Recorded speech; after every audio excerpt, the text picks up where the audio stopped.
Today, we're going to decode one of Japan's most effective and honestly most under-the-radar business models.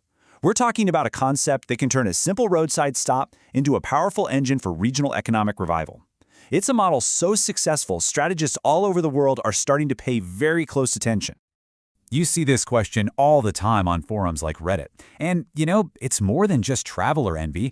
From a business perspective, that question is a massive market signal. When people experience Japan's Michi-no-Eki, or roadside stations, they aren't just seeing a better rest stop. They're seeing a business model that creates incredible local value, and they're left wondering, why hasn't this been replicated everywhere else? So, how exactly did Japan pull this off? Let's be clear, this isn't about just making a few small improvements. No, this was a complete strategic reinvention. It's about transforming passive infrastructure into an active, dynamic platform for commerce and community. And today, we're going to break down the blueprint for you. Okay, so first things first, we really need to get our heads around what a Michi-no-Eki actually is, because calling it a rest stop, well, that doesn't even begin to cover it. A travel blog really hit the nail on the head with this quote. These stations are intentionally designed to be curated entry points into a region's unique identity. From a business angle, think about what that does.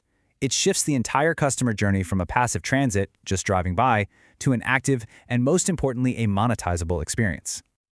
And here's where you can see that core strategic difference. A standard rest stop, the type, is purely transactional. You get fuel, maybe grab a basic snack, and you're gone.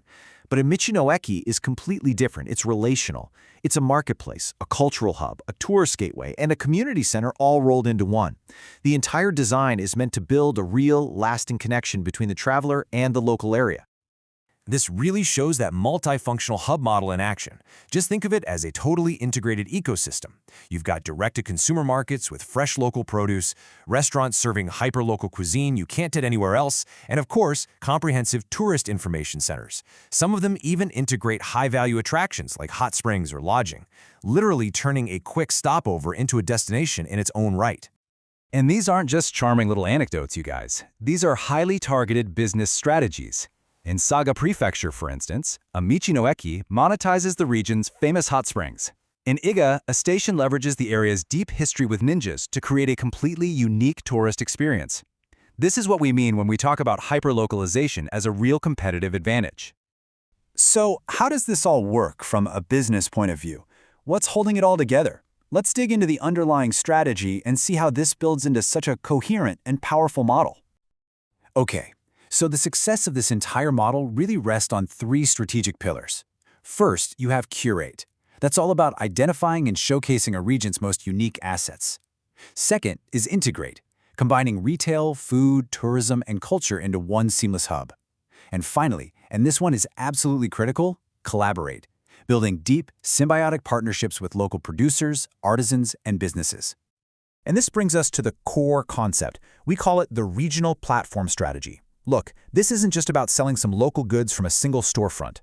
It's about creating a centralized platform that gives an entire local economy direct access to consumers. The end result is a resilient, self-sustaining economic engine for that community. It's brilliant. All right, now for the big question, the one you've probably been thinking about. What can the rest of the world actually learn from this? How can this Japanese innovation be adapted and applied in completely different markets? The amazing thing is, these principles are universally applicable. Let's take the tech sector.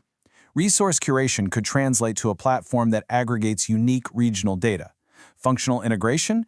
That could look like a super app built for a specific community or industry niche. And in B2B services, community collaboration might mean forming strategic alliances with other local firms to dominate a regional market. You see? The underlying logic is exactly the same. Now, from a financial perspective, the model is incredibly robust because it has diversified revenue streams. Beyond just direct product sales, the platform is generating income from services like tours and experiences, it's charging platform fees to its vendors, and it can even monetize through advertising. This diversification is absolutely crucial for its long-term sustainability. And when it comes to measuring success, well, the model goes way beyond just the bottom line. Of course, sales revenue is a key KPI, but so are customer satisfaction scores. And even more strategically, you've got to look at community contribution metrics. Things like local job creation and the platform utilization rate, which really tells you how healthy that local partner ecosystem is. It's a much more holistic view of value creation. So let's wrap this up. The key takeaway here is this. The Michi-no-Eki model is essentially a blueprint for transforming any unique local asset, whether that's produce or culture or specialized expertise, into a powerful economic platform. So the real question for every business leader out there is, what untapped asset in your own ecosystem are you currently overlooking?